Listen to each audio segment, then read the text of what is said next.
El tema está puesto sobre la mesa a propósito de la muerte del Mono Jojoy. ¿Qué va a pasar con las FARC? ¿Usted cree que es el principio del fin de este movimiento insurgente? Ese es el tema para que ustedes, amables televidentes, se conecten con nosotros en Punto Crítico a las líneas telefónicas 339-7295 y el 330-6721, extensión 114. Y para hablar sobre este tema tenemos una persona que mucho conoce sobre el conflicto armado, uno de los más connotados politólogos que hay en la región y en el país, el doctor Libardo Orejuela.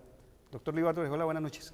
Raúl, buenas noches. El doctor Libardo Orejuela es abogado, fue asesor presidencial en materia de paz, ha escrito 14 libros sobre el conflicto armado colombiano, es docente de la Universidad Santiago de Cali y de la Universidad Libre, es abogado y es especialista en Derecho Constitucional, además de otros títulos, ¿no? Politólogo. Sí, señor. Doctor Orejuela, ¿qué representa esta pérdida del Mono Jojoy para las FARC? Para responder este interrogante hay que advertir lo siguiente. En el inventario guerrillero e histórico de América Latina, las FARC es un grupo con una estructura muy distinta a la del común de los grupos guerrilleros en Guatemala, Perú, Venezuela, Chile, Argentina y otros países centroamericanos. Las FARC es un grupo que tiene una dirección no vertical, sino una dirección colegiada.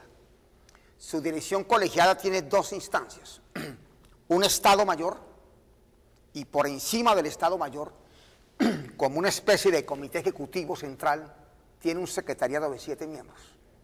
Por lo tanto, ante la ausencia de un miembro del Estado Mayor, simplemente sube un comandante de jerarquía intermedia y ocupa, digámoslo así, esa curul militar y política en el Estado Mayor. Que en este caso ya lo han dicho las FARC. Ante la ausencia de un miembro del secretariado, como ocurrió con Marulanda cuando muere, o como ocurrió con Reyes cuando lo eliminan, surgen también del Estado Mayor quienes entonces ocupan las respectivas responsabilidades en el secretariado. Por lo tanto, la muerte de un comandante en las FARC, a diferencia del resto de las estructuras guerrilleras históricas de América Latina, no produce los efectos que mucha gente se está imaginando. Pero además, no hay cosa más peligrosa, Raúl, en la guerra que las apresuradas partidas de defunción. Mire, en medio de la guerra del Vietnam, cerca a la conferencia de las 4 partes en París, Henry Kissinger cometió una gravísima equivocación. Habló del fin de la guerrilla vietnamita del Vietcong en el sur de Vietnam.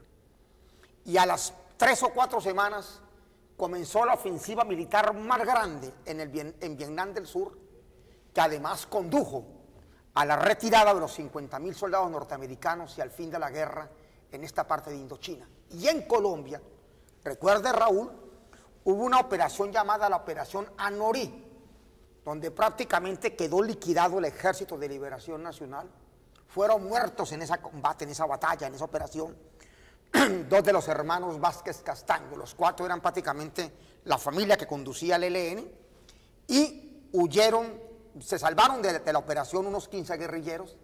El ELN quedó prácticamente exterminado y luego esa guerrilla, por factores y razones que no son dables discutir ahorita, logró crecer hasta pasar 3 millares de hombres levantados en armas.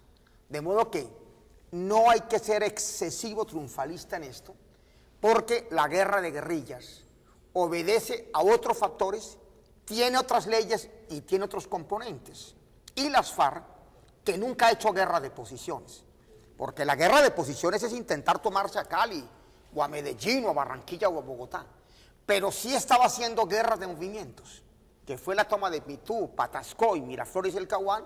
Ahora simplemente se reversa, retrocede y comienza a utilizar la fase más primitiva, la guerra de guerrillas, que es una fase poco contundente para la toma violenta del poder político, pero muy difícil para que el Estado pueda eliminar a una agrupación insurgente. Venga, doctor Orejuela, usted ha escrito 14 libros sobre el conflicto armado colombiano, pero para nadie es un secreto y tal vez por eso se basa el optimismo de las autoridades que por primera vez las fuerzas militares han golpeado a uno de los jefes máximos de la guerrilla. En este caso el Mono Jojoy, a quien según el gobierno nacional entrañaba pues el mal en nuestro país. Mire, el golpe ha sido duro, pero como han sido duros otros golpes.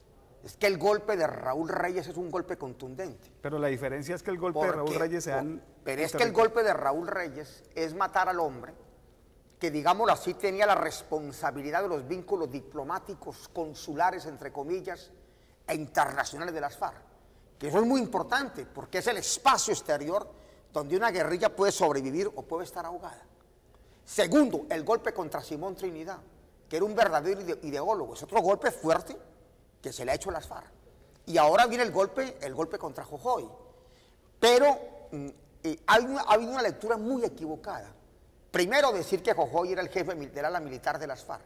Eso es como si la FARC tuviera una dirección bicéfala.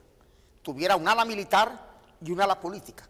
No, la composición colectiva del secretariado y del Estado Mayor impide la presencia de las dos alas. Y todo tipo de operativos se discuten en el Estado Mayor, en las unidades regionales y por supuesto en el secretariado. Por eso hablo al principio de que es una guerrilla distinta al resto de las guerrillas de América Latina, mucho más.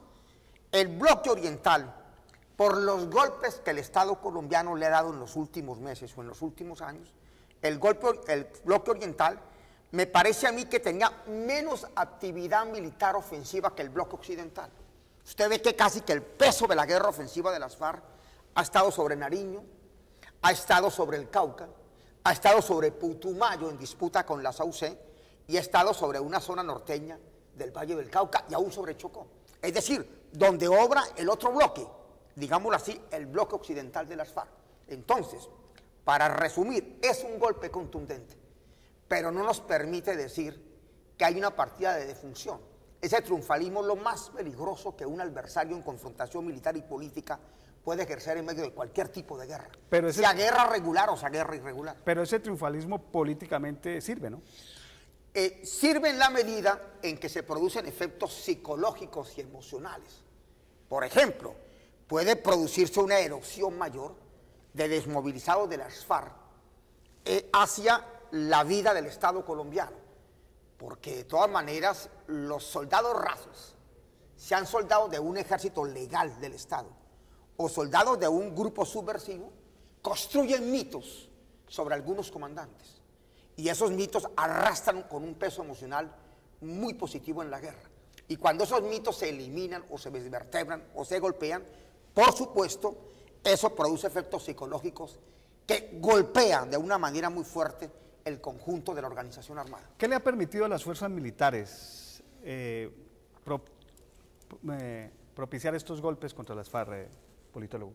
Me parece ¿En qué han mejorado? Me parece que la gran mejora del aparato militar del Estado está en términos de la inteligencia.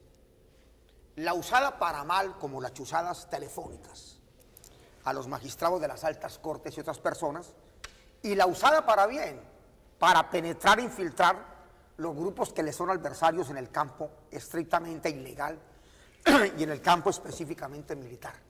Me parece que es la labor de inteligencia la que permitió el golpe en el campamento del Ecuador, y es la labor de inteligencia la que permitió la operación Jaque, que es otro golpe emocional y psicológico muy fuerte, es un efecto bola de nieve, y es la labor de inteligencia la que permite poder precisar en una operación aérea muy limpia, muy precisa, el campamento donde se movía con mucha liberalidad el llamado Mono Jojoy. De modo que en asuntos de inteligencia me parece que ha habido un avance muy protuberante y muy notorio del aparato militar del Estado. Lo que ha permitido ganar confianza entre los gobiernos internacionales, ¿no? Y lo que ha permitido generar desconfianza, por ejemplo, en la expresión guerrillera. Por eso me parece ahora que los anillos de seguridad de los comandantes guerrilleros deben ser menos masivos, porque les puede pasar lo que le pasó a los hombres del cartel sabanero de Rodríguez Gacha o del cartel antioqueño de Pablo Escobar, que es que cuando surge la desconfianza sobre quienes me rodean, yo estrecho los anillos de seguridad y en vez de andar rodeado de 50 hombres ando con 2, porque es más difícil filtrar entre 2 que filtrar entre 50. Entonces me parece que hay una especie de ambiente de desconfianza que hoy debe nutrir los sectores de comando medio, del comando del Estado Mayor y del comando del Secretariado de las FARC. y que eso se expresa en la reducción de los anillos de seguridad. Por esa razón, cuando caen a un campamento que tiene 300 metros, que son 3 cuadras, si me dicen que son 300 metros, con toneladas de alimentos, que no son para alimentar a 5 personas, sino a miles de combatientes, usted observa que los guerrilleros muertos, falta pues lo que puede estar enterrado bajo el bombardeo, son 7. Es decir, no hay una matazón, digamos,